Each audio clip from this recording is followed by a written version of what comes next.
Welcome to Nightmare365. This is the center of weirdness for the entire planet. There's tons of unsolved mysteries out there. Witches still exist. What about monsters? Do you believe in ghosts? Bigfoot is not out there. Bigfoot is definitely out there. UFOs are real. UFOs might be real. Do you believe in conspiracies? I consider myself a conspiracy theorist. I want to believe in all these case files. Trust no one. The government lies to you. We're just two brothers exploring the unexplained, mysterious, and spookiness that lives among us. What's going on, everybody? Welcome to the Center of Weirdness, known as Nightmare365 Radio. I'm Matt, alongside the skeptical sidekick. What's up? What's up, Greg? Today we are talking about case file 47, the Georgia Guidestones. This one's a good one, and it can go in any direction, I feel like. It definitely can. I mean, there's tons to talk about and tons to get into. You can even break down each statement that is on the Guidestones. That's true. And make sure to follow us on our website, Nightmare365.com, because you can get all of our upcoming shows, our past shows, any information that we may be doing, you know, like new videos, anything on YouTube. And make sure to subscribe to us on YouTube. Click the bell for notifications. You can get all of our live shows, because we do stream our shows live on YouTube. And anything else? Follow us on social media. Greg's always posting on Instagram. I got a nice story up there today. You got a nice story? Oh, yeah. I didn't even see it. Yeah, you'll see it. All right, cool. So, yeah, make sure to follow us and everything. All of our contact information can be found at Nightmare365.com. If you want to send us some fan mail, and even if you have a story for us, you know, email us at matt@Nightmare365.com, because, you know, we're looking for new stories. We're looking for new weekday weirds. We're always reading stuff like that. So let's just jump into the show, man.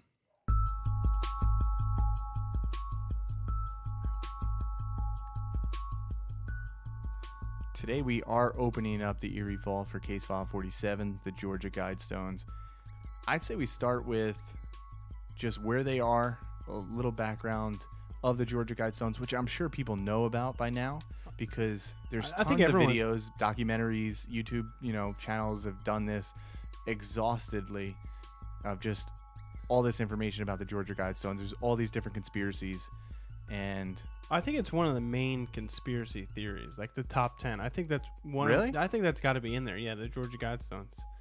Yeah, you don't think so? I'm fascinated by them because they're here in the States, in Georgia, in Elberton, in Elbert County, Georgia. Yeah, it's like about 90 minutes. Yeah, 90 miles or so outside south of Atlanta, right? South of Atlanta? Mm-hmm. Yeah, and really the backstory on this is a gentleman came down to this area and wanted to build this monument. And this monument, from what I looked into and the information that, you know, you can find from local newspapers in Georgia and Elberton, he wanted this monument a lot bigger than it really was. Yes, he did. A lot of people call this the American Stonehenge. Yeah, that's what it was the originally called. Guidestones, the new 10 Commandments from the New World Order.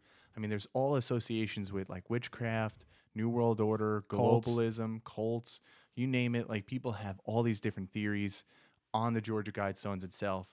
So it's in a small town known as the granite capital of the world now. Yep. And this monument was built in right around the time that we're doing the show, 39 years ago, right? Yeah, 1979. Well, that's when he came to town and wanted Correct. to do it. The monument was actually dedicated on March 22nd, 1980. Correct. And I feel like And then in 81, that's when the town became the granite capital of the world. And I mean, they're known for their granite. So is it one thing that this gentleman, which is known, his pseudonym was R.C. Christian. Mm-hmm. And, you know, what was his real name? We'll dive into it. Because I have some Because theories. we know. I believe we know. And I believe it's been proven. And if a lot of other people... that's where I watch, you know, a lot of documentaries. Or I watch other people's YouTube channels without, you know, because I really dove into it. I contacted the caretaker, which it was a business, I think, and didn't get back to me yet. I think that would be pretty cool to talk to them. I also contacted a gentleman who did the actual film, a documentary on this. Which one? Because there's been a ton. Yeah, so the one that I focus on, and the one I, you know, really thought did a thorough job and lucked out. I don't think they did the research and they definitely, you know, put it together very well, but I really think they just got lucky. They were in the right place at the right time, and the guy who we're going to talk about, made a mistake. Okay. And his mistake really, shed light on who the actual R.C. Christian was who came into town and wanted to build this monument. But let's get back to the monument first, Okay. and just some of the, the history. So we know he wanted a bigger monument, kind of like Stonehenge. And it seems like he was fascinated with Stonehenge because if you read his book, which the book came out later, the year you were born, it's Common Sense Renewed. Correct. So if you look into that, it was really based on Thomas Paine, Common Sense from the American Revolution. And now if you read the book, which I think the book is a lot more cryptid itself, and that's a much bigger conspiracy, more so than the actual Guidestones themselves. Why do you think that? Just because of the wording. All right, let's look at the 10 Commandments, or whatever you want to say. Like, people call them the 10 Commandments. People call them 10 guides. the new rules. Sure. The elitist, the Illuminati. This is who's going to take over the world. We heard, L. Ron Hubbard. Yes. The Scientology guy. Yeah, the big Scientology guy. His name is connected with this. Also, who else is connected? Ted Turner's connected with. Yeah, Ted Turner was connected because he's like a big in Atlanta. Yeah, but you TBS, TNT. Yeah, and see, that's where when I watch like certain documentaries or channels, and they talk about this stuff, that's the names that constantly come up, which it's kind of annoying. It's just like you're just regurgitating someone else's thoughts and opinions. Correct. On this, and I don't think half of these people did the research. No, they probably just wanted to put a YouTube video out there or get their thoughts or conspiracies on these Guidestones. And that's the thing, like, we love talking about this stuff. I really enjoy it because I think we put enough time into our research. We give ourselves, we have topics lined up for the next, couple months. Correct. But we also, do our thorough investigation, whether it's, doing research into like the, unknown, or even diving in. And I'm calling these places. Some people really don't, get back to you, which is kind of annoying because you're trying to do as much research as you can. And you're like, all right, how do these people get these people on the documentary? Sure. Well, I mean, if you go down there, I'm sure it's easier to. Oh, I'm sure if it's in person, I'm not traveling around. I'm not spending I don't have all my time to dedicate to, go down to these places. But, making phone calls, and maybe eventually after we air this show, somebody will contact us and maybe give us more information that we don't know. Yeah. And like I say to you, I mean, this show is really just our opinions. I mean, we're giving as much facts as we can from what we find. Sure. But there's a lot of stuff that's left out and we don't know. So let's go into the 10 Commandments, or whatever you want to say these things. Yeah, I think we should break these down. Yeah, so the Guidestones themselves have, again, these principles, whatever you want to call them, because people refer to them as many different things. Well, and plus, I feel like people don't know the capstone that's on top. Yeah. That says something as well. It does. Okay, and people always just focus on the 10, whatever you want to call it, new commandments. Well, yeah, because there's 8 languages on the actual Guidestones. Correct. And it's, they picked, I guess, at the time in the 1980s. I mean, the most popular or the most recognizable languages. Right, most spoken languages in the world. And I'm sure it all rings true today, because if you go through them on the stones in clockwise order, the stones themselves align themselves to north and south. Yes. They have, and it's almost like a modern day compass, as I heard it described, because you could look at it and you could always find where, high noon is. And then you could always see the North Star, through the hole. Yeah, through the hole. Yep. And then you could also figure out just like, just the alignment pretty much with everything. North, south, all this kind of thing. So that was always a good thing that I saw, because when he referred to it in Common Sense Renewed and talked about it in books, R.C. Christian, he said, Stonehenge, it's just a mystery. Yeah, no one really knows about what Stonehenge is or means. Whether it was left, there was some type of writing and just lost to history. But this, at least, people could look at it and say, all right, well, I could read some of the languages that are on here. I could look, and see the star Polaris and find out really, certain constellations, trying to figure it out. We can now establish a calendar, right? Because of the sun, all that. And you could really figure out more, and it gives you more information, as well as, the 8 written languages that are on there. And the languages are as followed: English, Spanish, Swahili, Hindu, Hebrew, Arabic, and traditional Chinese, and Russian. So that's what's on here. And then the 10 Commandments. Do you want to read these or you want me to? Yeah, you can. Let's go one by one. All right. So the first one, the one that's at the top and the one that has the most controversy surrounding it is maintain humanity under 500 million, which in perpetual, balance with nature. So that means there's 7.5 billion people on this earth right now. Right. Means 7 billion have over to that. die. I mean, I'm sure as we're going now, we're doing the show. Okay, so let's just say it's close to 8 billion. Yeah, because it's right now. I mean, this was a year ago from the census reports that I got was 7.53 billion. All right, so roughly, let's say 7.5 billion people. So that means 7 billion people have to die. Yeah, and how is that going to happen? That's definitely like a global thing. And then this is where we get back, to it. Like that's why I think this statement on the Guidestones is the most controversial statement that gets people thinking that's a conspiracy or thinking that's a new world order, right, or a government or some entity that wants to kill off 7 billion people. True. I think if you take this statement out, really, like I mean, looking at it as a whole, I mean, let's read them first, and then we can go over them and pick out our ones that we think, are the crazy ones or not the crazy ones. The second one from the top is guide reproduction wisely, improve fitness and diversity. All right, that doesn't sound too bad. No, which China is doing right now, right? As we spoke about before the podcast. Yeah, like they're controlling like how many kids you can have.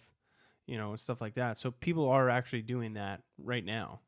Yeah, and the third one down, this is all just from the top. So we're just going kind of in order. Unite humanity under a living language. So that could be interpreted many different ways too, when we look at it. It says rule, passion, faith, tradition, and all things with tempered reason. So again, like you said, too, these don't, whatever. No. I'll finish them, and then we can talk about it. Protect people and nations with fair laws and just courts. Let all nations rule internally, resolving external disputes in a world court. Avoid petty laws and useless officials. Balance personal rights with social duties. Prize truth, beauty, love, seeking harmony with the infinite. And the last one, be not a cancer on earth. Leave room for nature. Leave room for nature. All right, so looking at this as a whole, and when I originally saw these, on documentaries years ago, I agree with them. Yeah, I mean, like I said, the first one is the biggest one that is like the biggest controversy. But we have heard this before, when we talked about this too, and I've heard it on many different shows that I listen to, as a concern in the world that we live in today. And at what point are we going to reach? How many people? Is like the maximum capacity? Right. That this earth can sustain, like food production, energy-wise, and everything like that. Well, I'm no conservationist, and I mean, I really try to do my best to clean up and keep a tidy place and make one with the world. I'm trying to plant trees. I'm kind of like that. You're planting trees now? Yeah. You're just going different places? I have 2 trees in my yard now that I've planted. I thought you were just going around different parks, just planting some trees. I mean, I would do that too. Dude, that would be hysterical. What if I just planted trees? Yeah, everywhere. Just imagine like you show up like Dad's front yard, just Why has a new tree. Dad? You always comes back to Dad with you. Well, like I'm just saying, like you just dig a hole, put a tree in there. He'll be like, "What the hell are you doing?" Like everyone's front lawn, just around the neighborhood. Yes. Just go around the neighborhood and be like, "I'm just planting trees, man." Yep. Yeah, people might be like, "What the hell?" Drive. Dude, don't say that. Yeah, like I look at this and say, because I've talked to you about this before, and I talked to many people, and I mean, this might be, I don't know, this might rub people the wrong way, but I really think we are, like, human race is a cancer on this earth. I mean, when I'm just driving around. So you think 1 in 10 are connected? 1 in 10? Yeah, the first. Oh, like be one with nature. We are the cancer. Yeah. No, I think we are. I mean, just 100%. Just look at around. Like, I mean, every time I drive around, how much garbage? Not only garbage, but just the amount of, like, there's open space land, and then there's a sign like 5 acres for sale, call this number, blah, blah, blah. Yeah. And then right next door to that is a shopping center that's like fallen apart, Yep. that there's nothing in the shopping center for.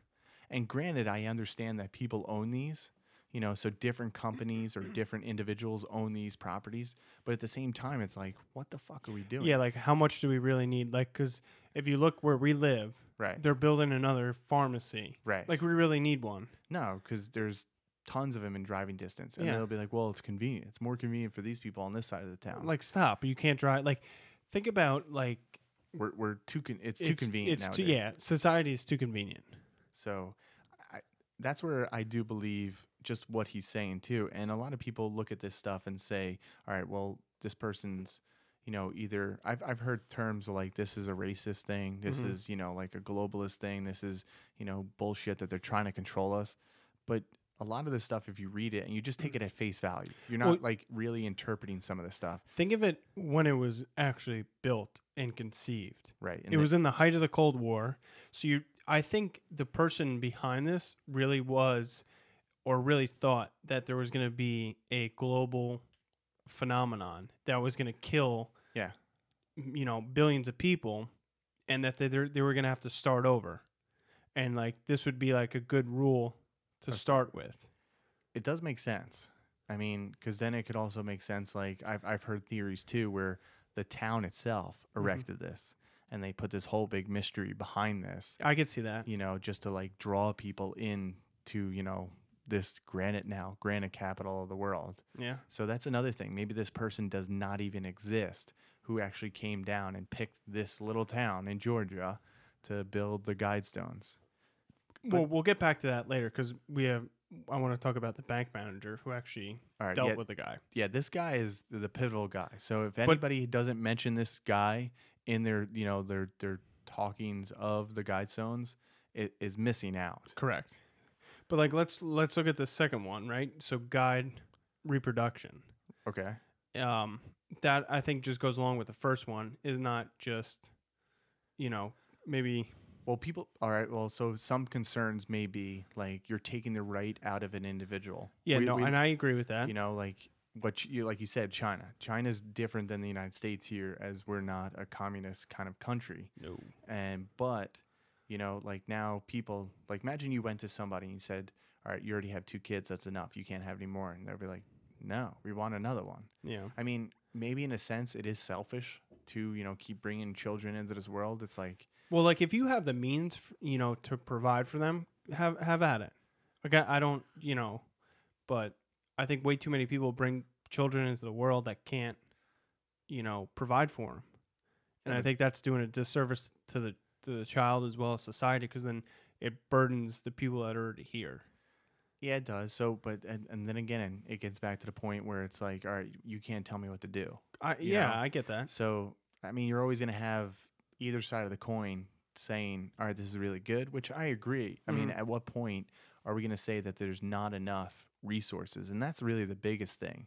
And the biggest thing in my mind is how much resources do we have now, and how much resources are we going to need in the future to really able to sustain, a living population of, 7.5 billion people. Well, now that they got that meatless burger, Impossible Burger, that tastes like meat and like is juicy, like I think if society and the population keeps growing, like you're going to have to go towards a more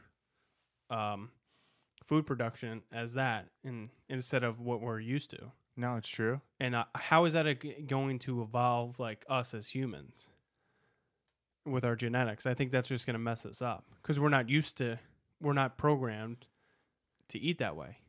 No, but again, we survived. Like, look at how much on, the diets from when we originally, even just 200 years ago to now, what it is now. Yeah. I mean, it's one of those things where I feel like.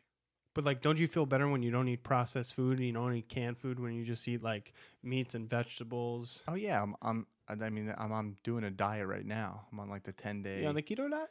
Not the keto diet. It's just a 10-day challenge of no 10-day challenge. No carbs, no sugars. Okay. Yeah, but it's a challenge. You set goals and then you do it. So yes, I believe that, and I always try to look at. I take what Mother Nature can give me, right? Mhm. As far as food and what I can do. And I've been trying to make a goal of this year as well to have myself, produce less trash. Just like another I thing. think that's hard to do It in is today's day and age. in a sense, but then I also want to be very minimal, with stuff that I have. I don't want to buy like useless shit. Yeah, I get that. Like, I think we talked about it before, and I talked to a couple of my good friends about it, just saying, like, I want to create memories, not just like objects. I don't want to just have, certain objects to hold in my hand, which I'm going to get rid of anyway in a couple of years. Probably. Or like buy a t-shirt and then just say, all right, that t-shirt's done in a year, or I never wear it. Mm-hmm. I want to go and like. Speaking of that t-shirt. What? When did you get this one? This one's nice, right? Yeah. When did you get I'll that? zoom in on it. I got this in Gettysburg when I went. That's phenomenal. It's George Washington, Abraham Lincoln flexing. Why? What do you mean, why? I don't know. Why'd they pick those two? I don't know. That was just what was on the shirt. I like it. Yeah, so I don't know if anybody watching on YouTube can see it. So if you want to see the shirt. So let's go to the third one. It says, unite humanity with a living language. So basically, what do you like? Do you think that means, unite it with like one language? I mean, that if I'm interpreting it the way it's said, yeah. I mean, you're just uniting people everywhere. Like, I think that's kind of a good thing. I think so. But then again, that's getting to globalism. Like anybody that's, very natural or nation driven. I get that. Would say like, this is not a good thing. I don't know. When I travel, because I travel a lot for work, like I would say 90% of the time, everyone speaks English. Because they know I'm American, so they'll speak English to me. Yeah, but do you know any other languages? I know a couple of things in a couple of different languages, but I don't know how to speak the other languages. Yeah, I guess that, in the earlier days when we grew up, it wasn't really something that we always had to do. It wasn't something until like later on. I remember in middle school, I took a French class because grandma was French. Yeah. And I was like, oh, she could help me and I could speak it. And, Never happened. I never really used it afterwards besides the class. And then obviously taking certain things in college later on when you're in high school too. And after that, it wasn't something that was pushed on. With other countries, it is because America, is that country a lot of other countries look for, and lean on for support or resources, things like that. But then again, we take a lot of resources if you really look at some of the shit and just some of the wars and crap that we go through, throughout our history. And I mean, just think about how long we've been alive. Sure. And there's never not been a war in our lifetime. No, there's not. And even dating back to like the start of this country, there's never not been a war that we haven't really been involved in. There's only a couple times. Taxation without representation. Yeah, if you want to throw that tea right in the harbor. That's right. That's why I got George Washington flexing his muscles, man. No, but I don't know. When I look at this, I don't think there's anything sinister about it. And like we said before, at the start of the show, this is something I always equate to and I keep coming back to, right? Where a lot of people say, like, you love this. Well, that's the first thing that popped in my head. And yes, I'm a big Batman fan, as you are. And this is the first thing that popped into my head when I'm thinking about the Guidestones. And they're like, who is the gentleman who is R.C. Christian? Who is this person? We'll get to that after we what? Get through all 10 of these, after we break these down. Oh, do you want me to give the quote now or after? No, after. All right. Because I think that ties into your theory. So I think 4, 5, and 6 really go, like, are intertwined with each other. Because basically the gist of it is, like, rule fairly. Right. Let, each country govern, itself. Yeah, like eternally. Yeah, if there's external, disputes, it'll be handled in a world court, just like almost like United Nations now. Correct. So I think 4, 5, and 6 go together. Like, just rule fairly and let problems and people, treat them with respect and fairness. Right. I think those 4, 5, and 6 just mean that, which I think is good. Like, treat everyone fair, and don't like pettiness. Like, don't let that get in the way. I think number 7's a big thing for me too. Like, avoid petty laws. Yeah. Like, we have too many laws nowadays. Oh, I think so too. I saw a great picture the other day where I saw it was a telephone that had a cord, right? You plug it into the wall, and then the phone actually had a cord that leads to the jack. Many people might not even know this, And then, because you would pick up the actual thing that you put to your face, and then you would have to, like, this little box that you would dial the number on. Yeah, or the rotary phones. Yeah, or the rotary phones. And it said, when the telephone had a cord, we were free.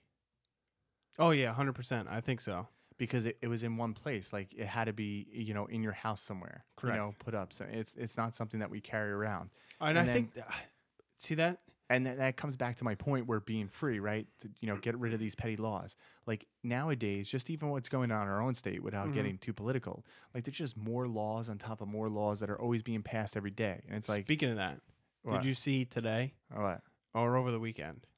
So one of the towns in our state is getting $15 million more money in, like, grants. For what? For the Lakewood school system. So it makes you wonder. Yeah.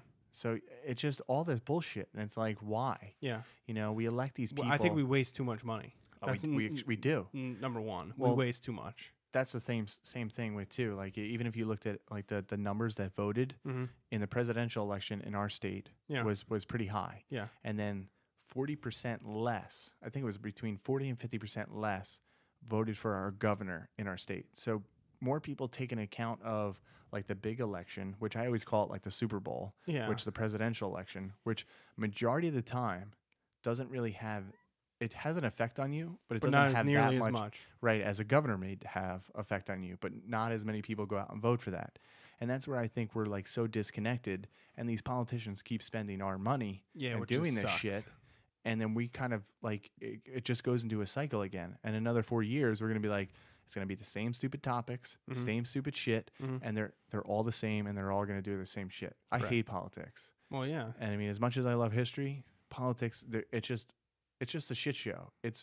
People should read Plato, rhetoric. The government. I think the one thing is the government's too big. It is, and that's where it says, like, useless officials. Right? There's a lot of officials that we see probably in our daily lives, right? Just at our work. There's this guy making six figures just sitting at the top doing nothing. Correct. And then all these people below him, make minimum wage and then have to, like, struggle to get by. But there's all these administrators above them doing nothing. And it's like, why do we have these positions? Same thing with government. The same thing. Yeah. And I think if you look at this stuff, yeah, it rings true. And I really agree with this.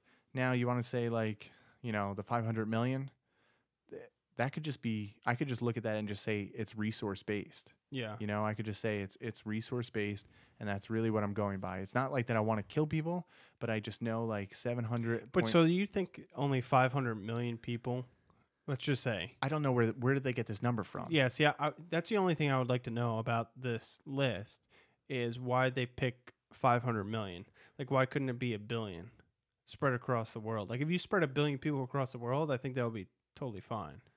I mean, I don't know. I'm not. I would have to do. You would have to do the math. Yeah. You would have to do how much resources are in each country that would last us. Because, like, when was the world population at under 1 billion? You think? I don't know. We could look it up. Because I think that would be.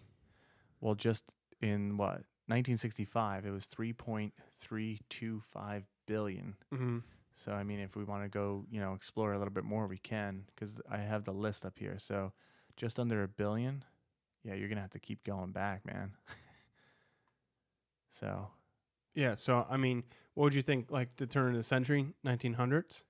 Probably. I mean, just think about, like, even just after here in the States, after the Civil War, that wiped out, a lot of people.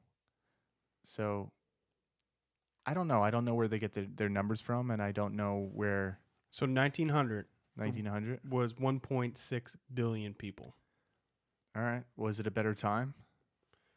See, I don't think it was a better time just because of technology. So you didn't have, like, diseases killed people.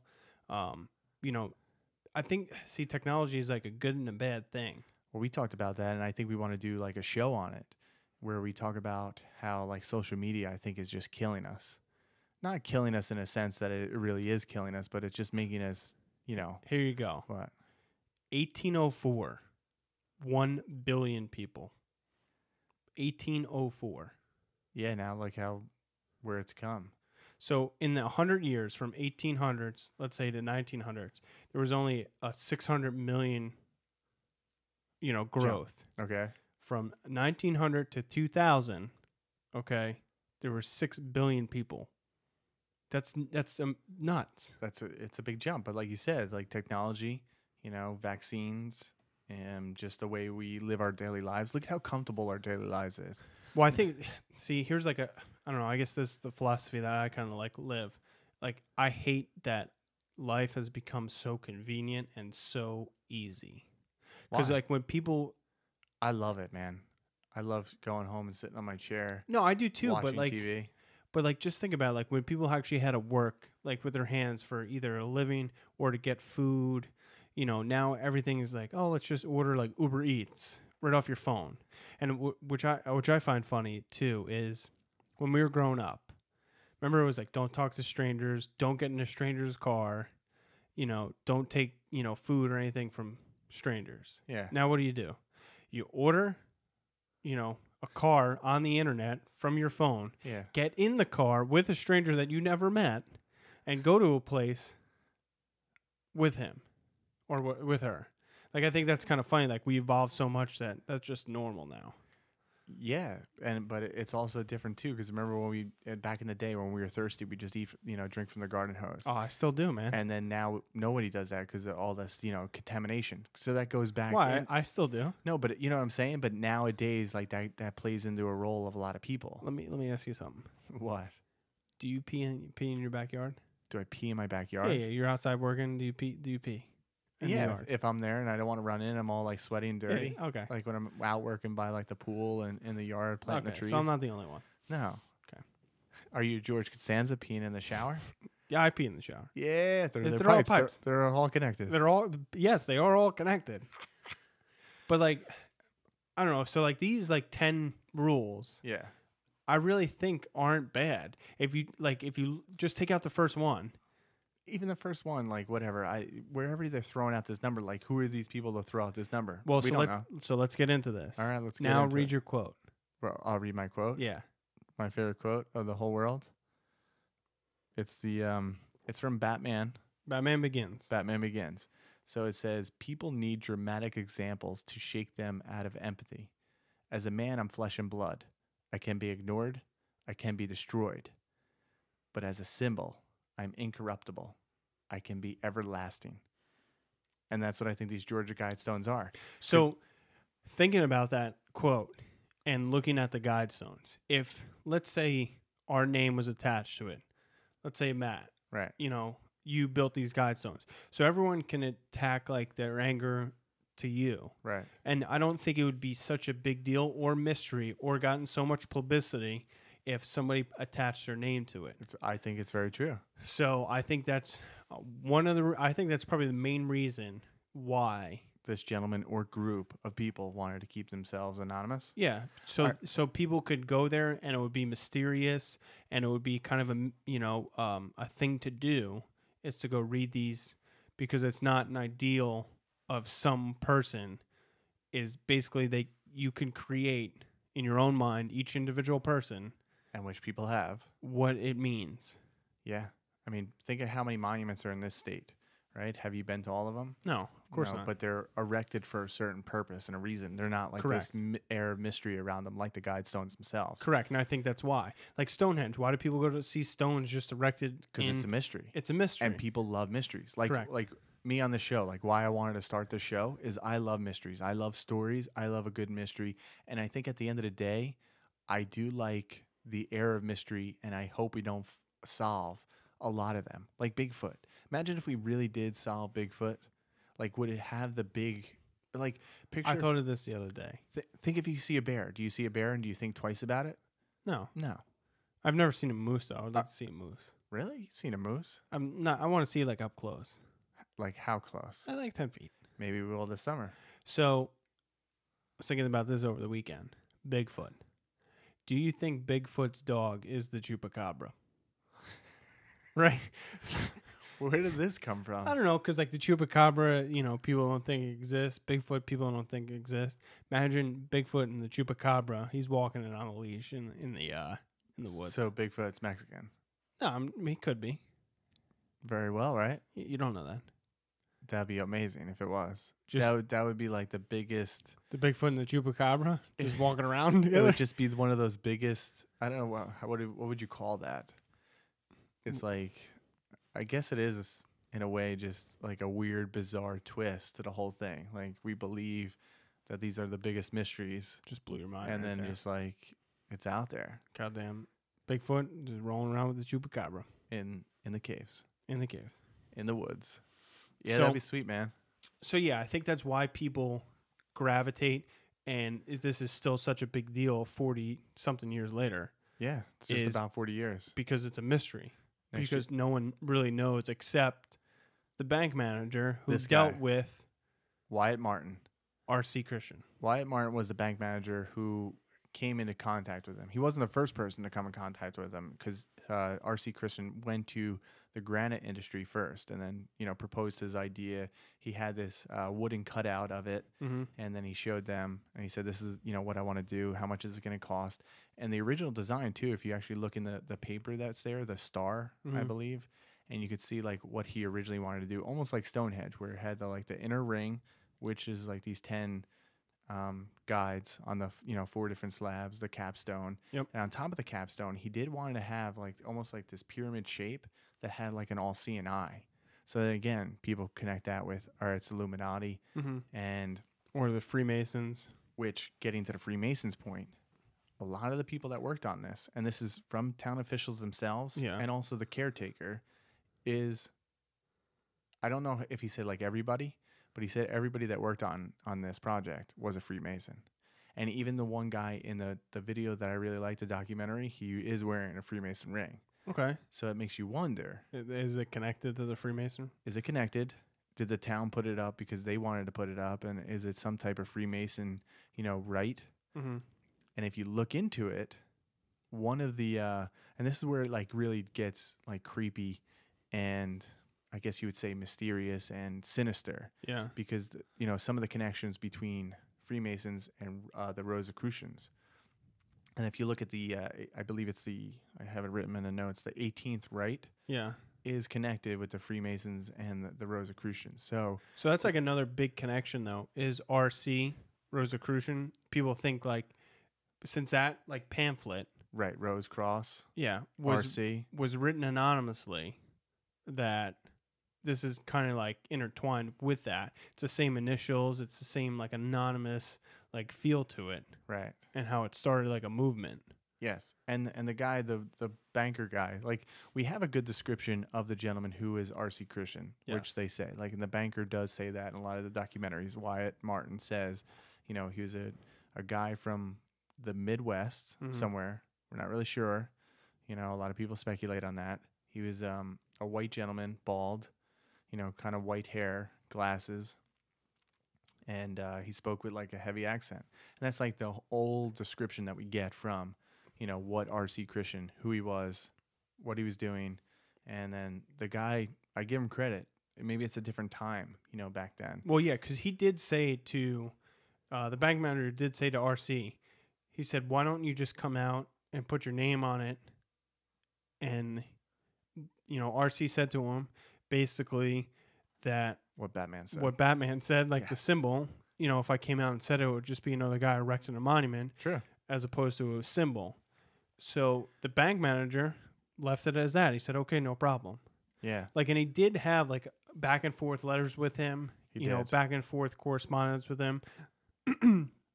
And RC did say that this is not a cult. My group is not, in any way, shape, or form like, what do you say? There was nothing Like sinister yeah, behind and this. nothing sinister about it. Yeah. Yeah.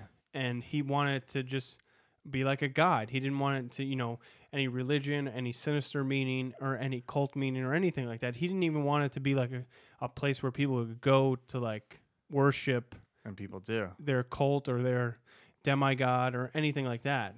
And people do. Yeah, I mean, the caretaker, even in a couple documentaries and some of the stuff that I found online, he talks about how, people go like witchcraft there. They practice, they like burn candles. They have seances there. There's always they're always like some type of graffiti on it, and you can look online and see it. Like there's stuff like globalism, New World Order, the Illuminati. Yeah, people Like- have tried to deface it since it's been erected. Yeah. And well, here's another thing that's like kind of sinister, and you look into it. On the bottom, without just the 4 stones and the capstone, that are there, that are actually the guide stones. Right next to it, there is almost like what you would look at as like a grave marker. It says everybody kind of involved, and it says like who it is, RC Christian, and then underneath it, which is, and a lot of people pointed this out, that where it says the pseudonym is spelt wrong. Yeah. So could that be like a puzzle in itself? A lot of people look into that and say it's like a puzzle that has to be solved, and it'll give us a real answer of who this person is or who this group really is. So it's like, if you took all this time, was it a mistake? Somebody that just kind of, when they put it in there, is it a mistake? Or is it something that's really like symbolically, if we're going to really look into that, it's something deeper than it really needs to be? I don't know, right? Because on also that stone is at the bottom of it, it says, all right, here lies, what do they call it? A time capsule. Time capsule, yep. To be opened on, and then that's it.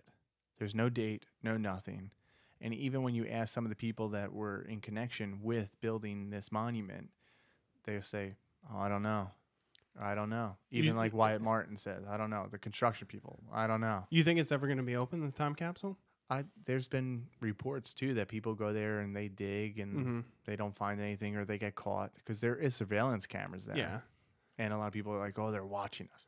Big Brother's watching us. But no, I think it's just like they don't want the monument defaced. Yeah, the town owns it. Yeah. The town owns now the property because everything's been deeded to the town. Yeah. And then the gentleman that still owns the property, because if you look into it, the guy, RC Christian, did buy rights to a certain portion of this gentleman's land. And the gentleman agreed. He's like, just put it on my land. Yeah. And then he bought it.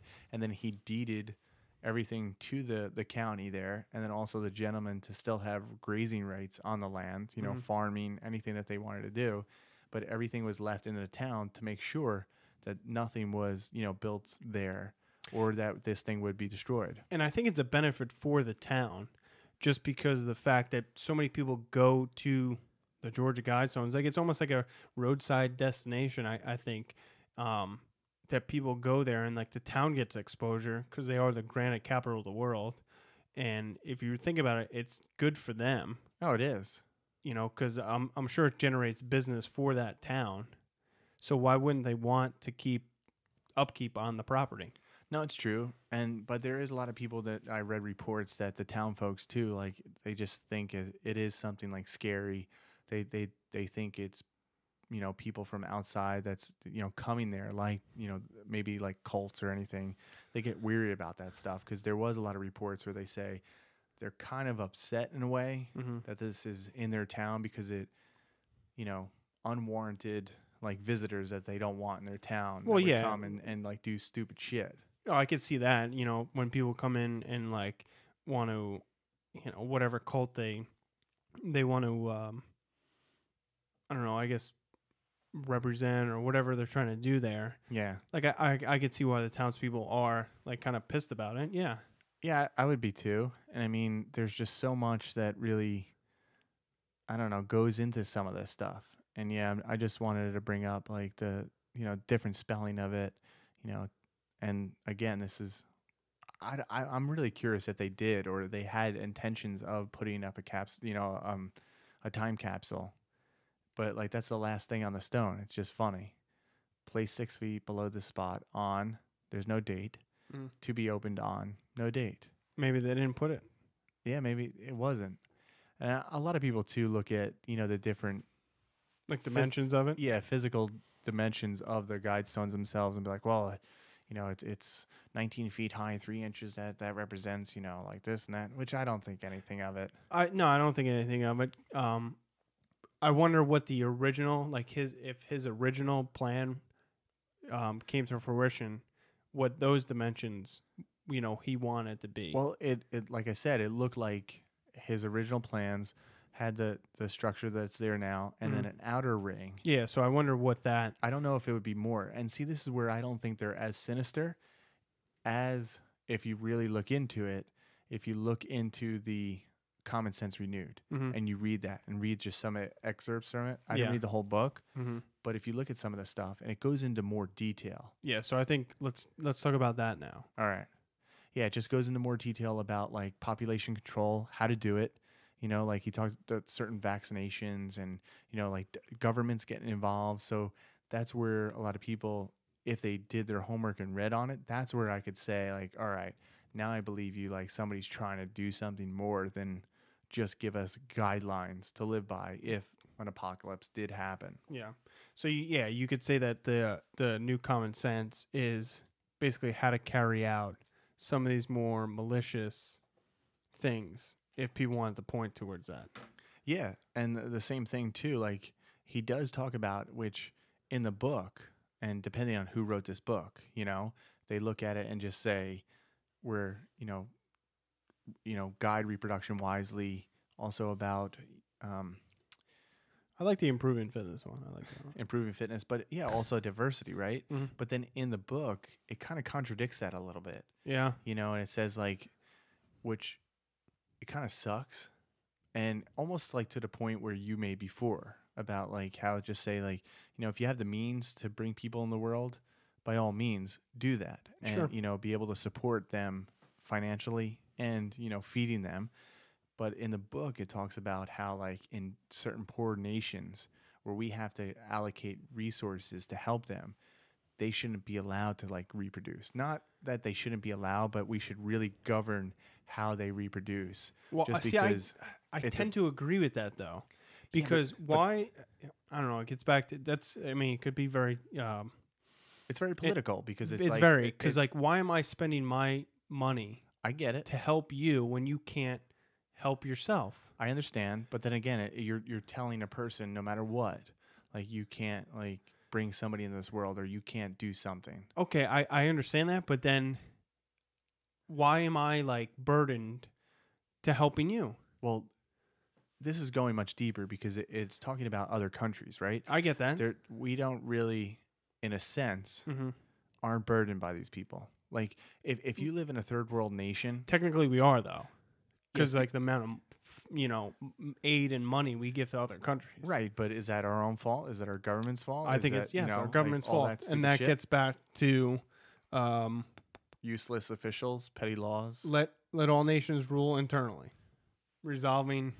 That's why I'm wearing George Washington. Yeah. Because he believes, you know, at home and then don't get involved in like other world issues. We shouldn't, unless we really have to. Like, correct. If there is a humanitarian, you know, aid, we need something. We need to help these, you know, from natural disasters. Or something. I totally agree with that. That's fine. I'm totally fine with that. Yeah. But for everyday life, no. Well, that's some of the things that are in this book, and it talks into detail, like I said, more about this kind of stuff. Yeah. And it just goes, and that's where you say, like, all right, you're talking about diversity, you're talking about population control, I get it. But then you're also talking about certain, you know, third world nations that can't. But then, like, they're living in a third world nation. They're not living here like we have. We have a studio. We have a house. You know, they may live in, like, a little hut. So I get what's the difference between me and you who live in this house? Like, does that mean we're better off than these people that grew up on this? No, I don't think so. But then we shouldn't be forced to help them. Yeah, and that's getting very political. Which I know these things kind of are. Correct. In a way, because they're giving us rules or guidelines to live by, and it's like, all right, are these rules that I would come up with? You know, if me and you sat down, would we come up with the same things? No. Right. And I'm sure most people, if they came up with some of these things, they wouldn't say, you know, I don't know, maybe we wouldn't say humanity at 500 million. Maybe we'd look and we would ask scientifically, like, what is a good optimal thing for the resources that are left on this earth now? Yeah. You know, maybe that's what he did. I don't know. Maybe at the time that's what the group did. Yeah. So there's so many different things, you know, you can get involved in this. And one of the main things that I really just wanted to talk about and really get into it and get into this gentleman itself, besides like the banker, because the banker gives us a lot of information. I like that guy. But there was this magazine article from Wired that came out that said Wyatt Martin had this briefcase filled with correspondence from R.C. Christian himself. Yes, he did. In that one documentary. Yes, Dark Clouds Over Elberton. Yeah. The Real Truth of the Georgia Guidestones, which I think is a really good documentary. I was a little bit bored by it because it just kind of drags on. And it gives us like all these like different things, and then you get to the last like part because there's 4 parts into it. Yeah. It's not long. It's under 2 hours. Yeah, I think. Yeah, it was like an hour and 45 minutes. But I thought the documentary was really good, and I thought what they put together, and I should link that in the show notes, like their film. Yeah, I think you should. Because when I looked up their film company, they do a lot of like occult stuff. They do like kind of like what we're into. Yeah. So I don't know. Maybe do they have a direction that they really wanted to push this thing into? So again, I don't know. But I think this documentary, The Dark Clouds, lucked out. I think they lucked out during like this last part where they were talking to Wyatt Martin and they asked about the briefcase from Wired magazine, and he showed him.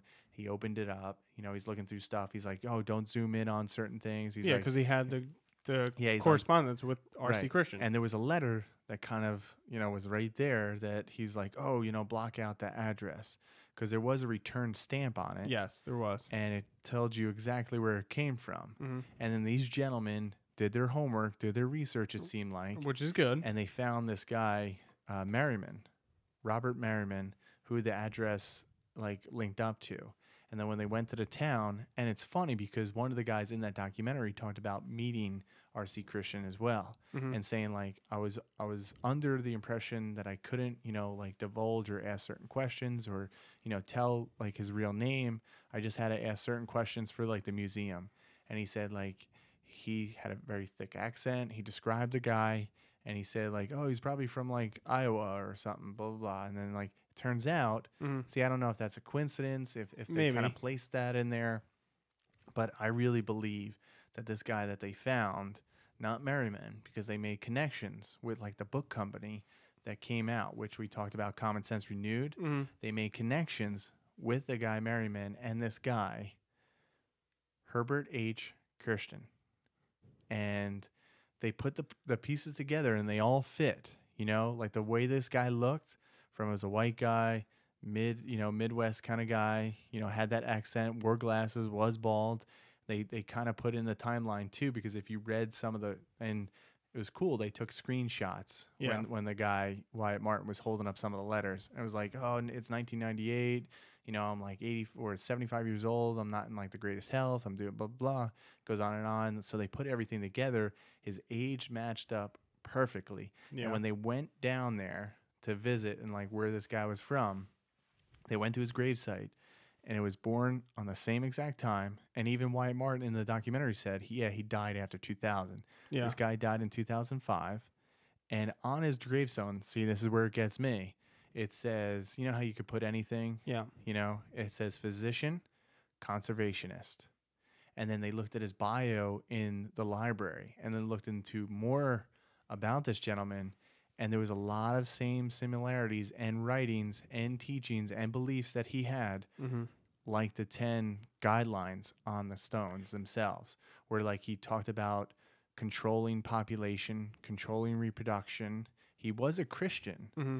But then also his beliefs contradict what he, practiced as his religion. Yeah. So was he in another group or another organization that was kind of, taking over the world?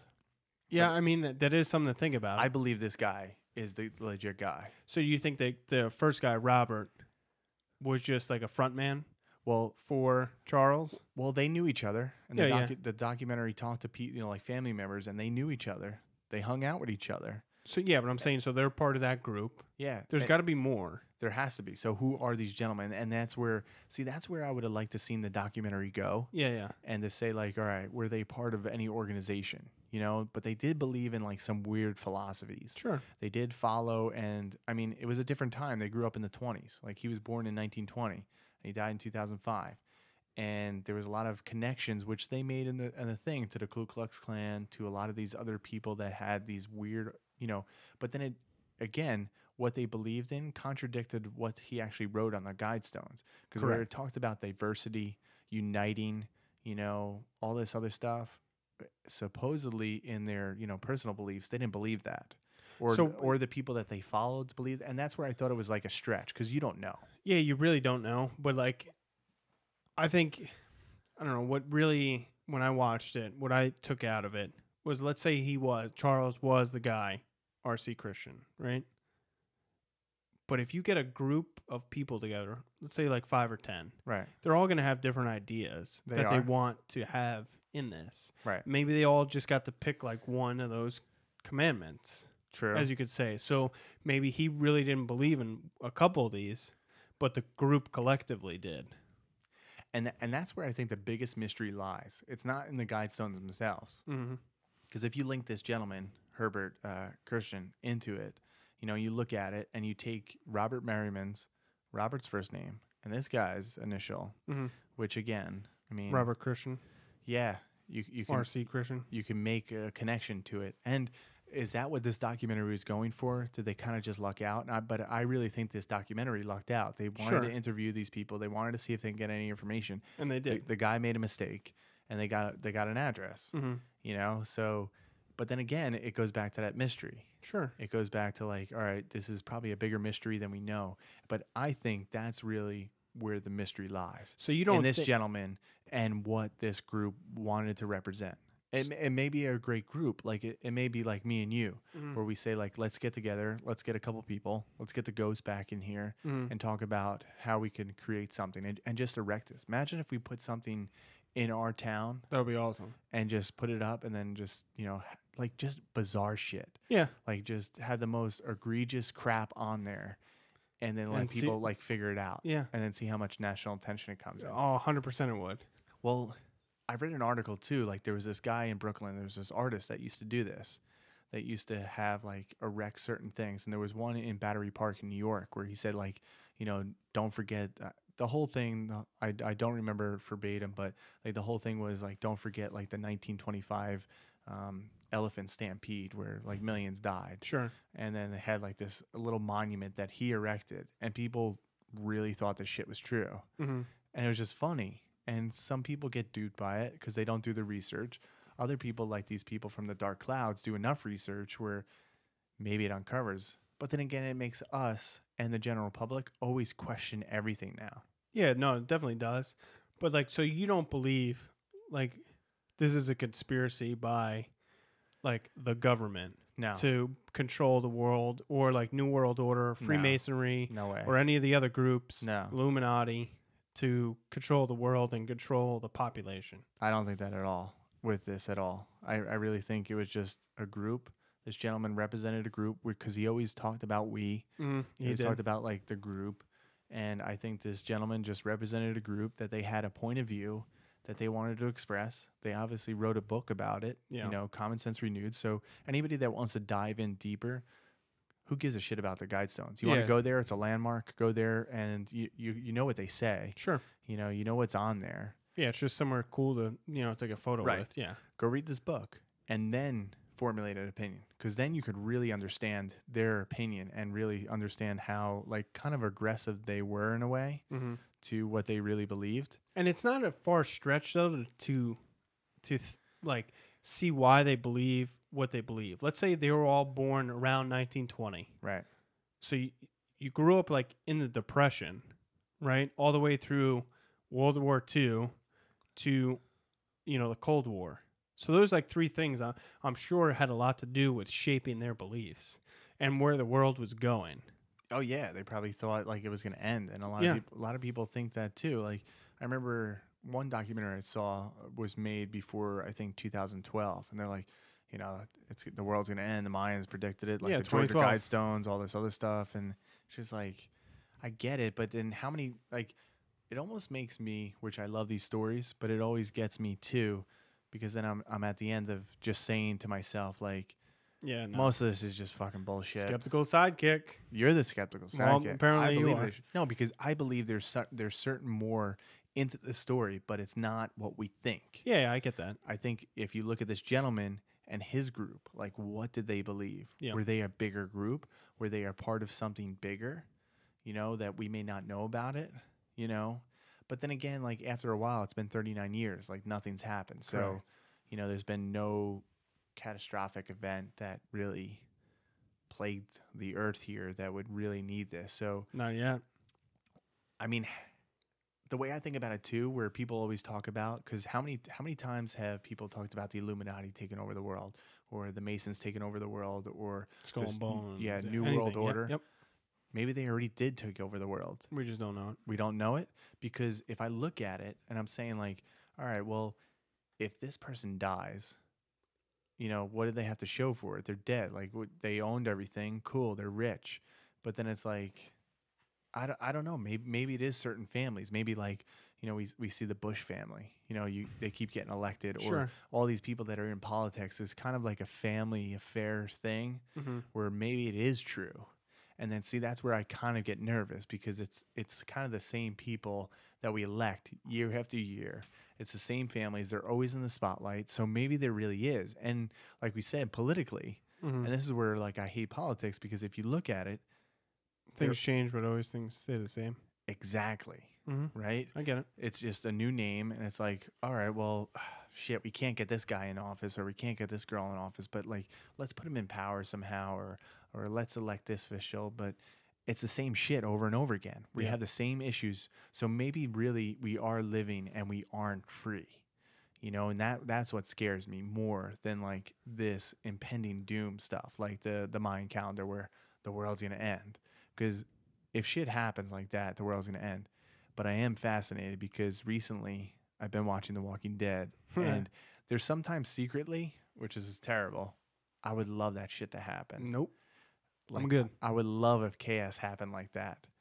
You know, maybe, and then that point we would really need the Georgia Guidestones. I don't know, things like that. But I think there's a more of a mystery on the back end with, you know, Herbert H. Kirsten than anything else like the Guidestones represent. So I don't know. Anything else you want to add to this? No, I think that pretty much sums it up, man. You think we got it all? I think we did. Yeah, it's something, it's food for thought, and I do love a great mystery, and I hope, I feel like they solved it with this gentleman, but at the end of the day, I kind of just wish everybody still leaves it up as a mystery and let the cults go there, because I do like that action where like the witches are there, they're praying, you know, to different gods. I do like that stuff. So I hope it keeps going with that. But thanks for listening to today's Case File 47 on the Georgia Guidestones, and visit Nightmare365 to keep up with all of our latest weirdness. And of course, subscribe to us on YouTube. And until next time, you know what to do. Stay spooky.